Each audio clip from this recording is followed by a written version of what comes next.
गे नाम के अमेरिकी विमान ने पैसिफिक में टेनियन आइलैंड से जापान के हिरोशिमा में उड़ान भरी थी, वो भी एक परमाणु हथियार के साथ। यहाँ तक कि जमीन पर भी पहुँचने से पहले वो परमाणु हथियार फट गया। उस समय हिरोशिमा में सुबह 8:15 हो रहे थे जब लोग अपने काम पर जा रहे थे। नमस्कार दोस्तों, आज आप लोग जानने वाले हैं हिरोशिमा और नागासाकी में हुए परमाणु विस्फोटों के बारे में। वैसे तो इस हिरोशिमा और नागासाकी विस्फोटों का जो पूरा विवरण है वो आप सभी लोगों को गूगल पर और यूट्यूब पे बहुत सारे हजारों लाखों वीडियो मिल जाएंगे।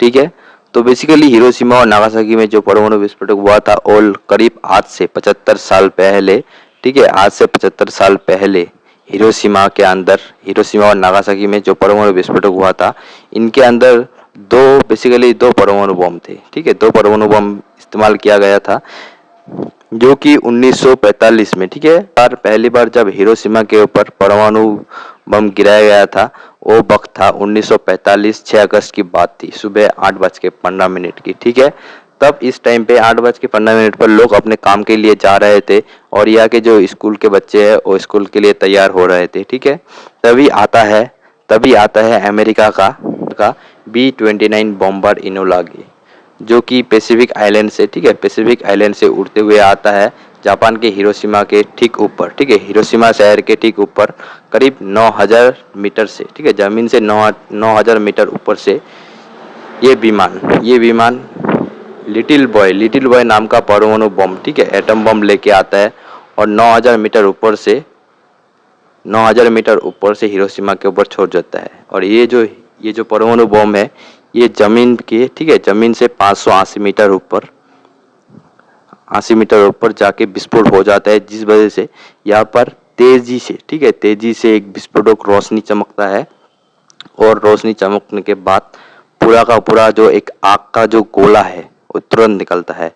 यह आग का गोला लगभग 1.5 से 2 किलोमीटर का जो एरिया है उस पूरी इलाकों को खा लेता है, जिस वजह से यहाँ के जितने भी घर थे, जानवर थे, इंसान थे, वो जल के खाक हो जाते हैं। ठीक है, और यहाँ के करीब 70 से 80% जो बिल्डिंग है, घर है, वो जल के तबाह हो गए थे और बाकी बचे कुछ 2-3 जो इमारत थे, ठीक है, वो अभी भी देखने को मिलते हैं, जो कि जापान के जो सरकार है वो अभी भी रिस्टोर करके रखते हैं। यहाँ पे जो लोग घूमने के लिए आते हैं वो लोग अभी भी देख सकते हैं। ठीक है, और यहाँ पे जो हादसा हुआ था 1945 6 अगस्त को, वो हादसा बहुत ही दर्दनाक था। इस हादसे की वजह से तुरंत ही कुछ मिनटों के अंदर 80,000 से ज़्यादा लोग तुरंत जल के खाक हो गए थे। ठीक है, यहाँ का ये जो रेडिएशन था, ठीक है, ये जो परमाणु विस्फोटक हुआ था इसकी वजह से जो रेडिएशन था वो लगभग 2-3 किलोमीटर एरिया तक फैल गया था।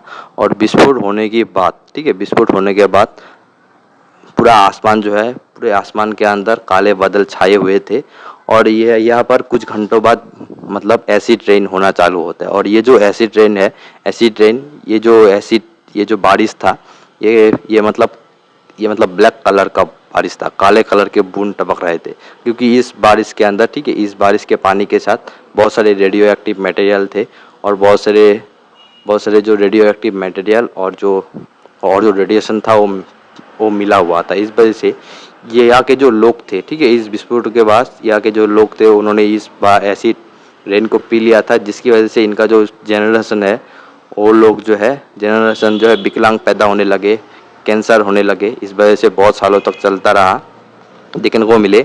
और यहाँ के जो लोग हैं, ठीक है, यहाँ के जो लोग हैं लगभग उस विस्फोट के बाद कुछ दिनों तक, ठीक है, कुछ दिनों के अंदर लगभग 1,50,000 से ज़्यादा लोगों की मौत हो गई तुरंत ही। ठीक है, और उसके बाद जो बम, ठीक है, जो बम नागासाकी में ऊपर हुआ था, नागासाकी के ऊपर लगभग 3 दिन बाद, ठीक है, हिरोशिमा के परमाणु विस्फोटों के 3 दिन बाद नागासाकी के ऊपर 9 अगस्त 1945 को, ठीक है, 9 अगस्त 1945 को B-29 बॉम्बर रॉक्सकार नाम का जो विमान था वो फैटमैन नाम का जो परमाणु बम है उसको लेकर आता है और नागासाकी के ऊपर गिरा देता है। और यहाँ पे जो कि लोगों को पहले ही अंदाजा हो गया था, इस वजह से यहाँ पे ज़्यादा लोगों की मौत नहीं होती है, लगभग 50 से 60,000 लोगों की मौत होती है। ठीक है, और यहाँ पर भी, और ये जो लिटिल बॉय और फैटमैन जो बम्बर है, ये जो लिटिल बॉय था, जो न्यूक्लियर बम था, वो बेसिकली यूरेनियम से बनाया गया था। और ये जो फैटमैन था, ठीक है, जो कि नागासाकी के ऊपर गिराया गया था न्यूक्लियर बम, ये बेसिकली प्लूटोनियम से बनाया गया था। और यहाँ पे जापान के अंदर बहुत सारे म्यूजियम बने हुए हैं, जहाँ पर अभी भी बहुत सारी चीज़ें देखने को मिलती है, ठीक है, जहाँ पर इन सारी चीज़ों को रिस्टोर करके रखा गया है। जो लोग इस हादसे में मारे गए थे उनका जो पूरा का पूरा डिटेल है, फोटो है, वो सब चीज़ें यहाँ एक म्यूज़ियम पे रखा गया है। और यहाँ पे बहुत सारे जो उस हादसे में जो स्ट्रक्चर है वो भी अभी भी रिस्टोर करके रखा गया है, ठीक है।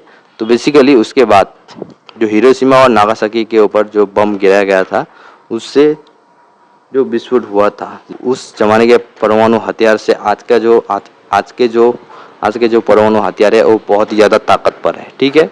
बेसिकली अमेरिका के पास B-83, ठीक है, अमेरिका के पास B-83 का जो परमाणु बम है वो बेसिकली हिरोशिमा के ऊपर जो परमाणु बम गिराया गया था लिटिल बॉय, उससे 80 गुना ताकतवर है, जो कि लगभग 11 से 15 किलोमीटर का एरिया जो है उसको ख़त्म करने का हौसला रखता है।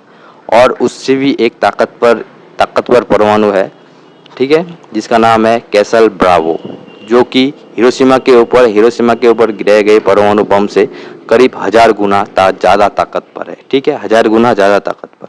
और एक परमाणु बम अभी सोवियत यूनियन ने बनाया है। सोवियत यूनियन मतलब रशिया के पास है, जिन्होंने आज से 50 साल पहले बनाया था, मतलब 1975 के आसपास, ठीक है, 1970 के दशक में बनाया था, जिसका जो एरिया है वो लगभग 50 किलोमीटर से भी ज़्यादा एरिया ले सकता है, जिसका नाम है जार बॉम्बे, ठीक है, जार बॉम्बे नाम का है। ये न्यूक्लियर बम इतना खतरनाक है कि मतलब ये जो है 50 किलोमीटर से ज़्यादा का एरिया कवर कर लेगा, और 100 से 150 किलोमीटर का जो एरिया है वो मतलब रेडिएशन से भर सकता है, ठीक है, ऐसा माना जाता है।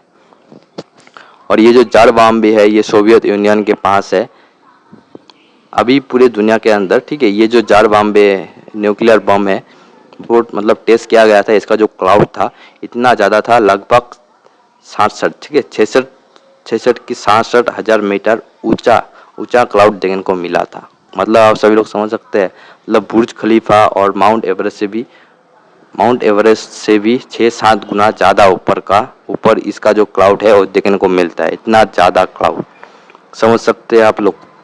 तो बेसिकली पूरी दुनिया के अंदर, ठीक है, अभी 15,000 से ज़्यादा न्यूक्लियर हथियार बने हुए हैं। इस वजह से दुनिया के अंदर खतरा, मतलब एक हस्ताक्षर किया गया है कि कोई भी देश न्यूक्लियर हथियार इस्तेमाल नहीं करेगा, ठीक है, जंग में। तो दोस्तों आज का वीडियो आप सभी लोगों को कैसा लगा कमेंट करके ज़रूर बताना। मिलते हैं जल्दी और एक न्यू इंटरेस्टिंग वीडियो के साथ। आज के लिए बस इतना ही, ठीक है, बाय बाय।